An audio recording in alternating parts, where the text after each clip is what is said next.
réitérons nos salutations à tous et à toutes et commençons ces propos par des mots de remerciement. Remerciement par rapport à tout ce qui s'est passé depuis jeudi, par rapport à toutes ces inquiétudes qui ont été exprimées par tous les compatriotes, mais également par beaucoup de partenaires internationaux qui se sont enquis de ma santé et qui se sont beaucoup inquiétés. Nous rendons grâce à Dieu et nous remercions également tous ceux qui ont fait le déplacement pour venir ici à la clinique et qui n'ont malheureusement pas pu me voir, que ce soit les partenaires politiques, les mouvements citoyens, la société civile, les citoyens de tous bords. Nous vous remercions pour ces gestes d'abord de compassion, mais également ces inquiétudes qui ont été exprimées. Vous rassurez qu'on va beaucoup mieux et nous le devons au personnel médical qui n'a cessé d'être à nos côtés depuis qu'on est venu à cette clinique, toutes spécialités confondues, et qui ont fait un travail extraordinaire pour nous permettre de nous adresser à vous aujourd'hui. Parce que il y a 3 ou 4 jours avant, nous n'aurions pas pu nous adresser à vous dans ces conditions. Ce qui s'est passé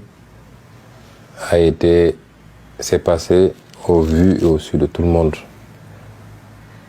Il ne s'agit ni plus ni moins d'une tentative d'assassinat, sinon d'assassinat, au moins d'attentat contre mon intégrité physique. Au-delà des violations manifestes de mes droits, tendant pour la 2e fois à casser ma voiture pour m'en extirper, m'amener de force au tribunal pour une procédure dont ma présence n'est pas obligatoire au procès. Au-delà donc de cette violation flagrante de mes droits, au plan humain, ce qui s'est passé n'est ni plus ni moins une tentative, sinon d'assassinat carrément, au moins d'atteinte à mon intégrité physique. Ma voiture a été cassée et caillassée.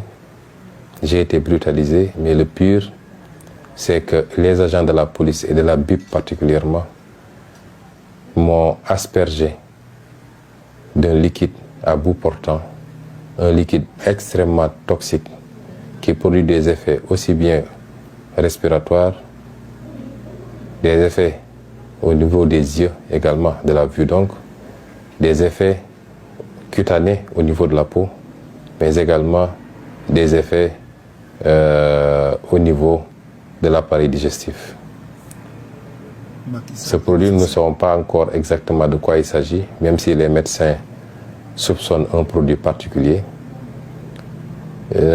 Les habits ont été envoyés hors du pays pour les besoins de l'analyse, puisque malheureusement, il nous a été dit que les analyses ne peuvent pas être faites au Sénégal par nos laboratoires.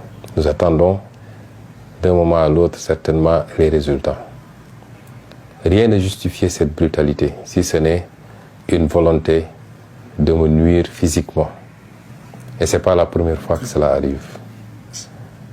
Et cerise sur le gâteau, il m'a été refusé, aux circonstances aggravantes du moins, il m'a été refusé l'accès d'une ambulance la nuit pour pouvoir venir me prendre de chez moi et m'emmener à la clinique. Ce qui est extrêmement grave. Depuis quelques jours, nous sommes ici à la clinique et nous avons bénéficié de soins de la part de plusieurs spécialistes, ce qui nous a permis de nous sentir beaucoup mieux. Nous remercions donc tout ce personnel médical. Beaucoup d'entre vous ont parlé d'évacuation sanitaire pour que nous puissions nous rendre à l'extérieur et bénéficier pas forcément d'une meilleure expertise, mais de plateaux médicaux beaucoup plus élevés. Je vous remercie pour cette sollicitude. Je vous remercie pour les soucis que vous faites pour moi. Mais je considère qu'une évacuation sanitaire ne peut pas être à l'ordre du jour pour 2 raisons. La première, c'est que nous faisons confiance au personnel médical sénégalais qui est très compétent et qui est en train de faire un travail.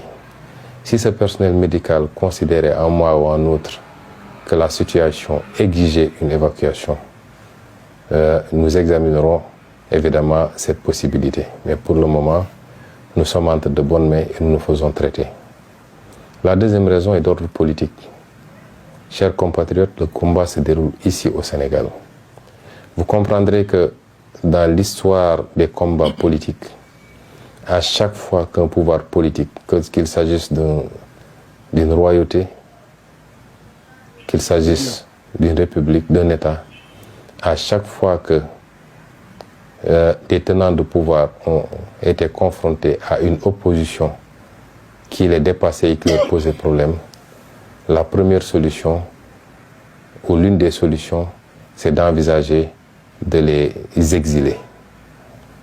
Des prophètes ont été exilés, de grands saints ont été exilés, des résistants ont été exilés, parce que c'est la meilleure manière de couper le lien, momentanément en tout cas, entre la figure de proue d'un mouvement et le reste du mouvement. Et nous ne donnerons pas à Macky Sall cette opportunité.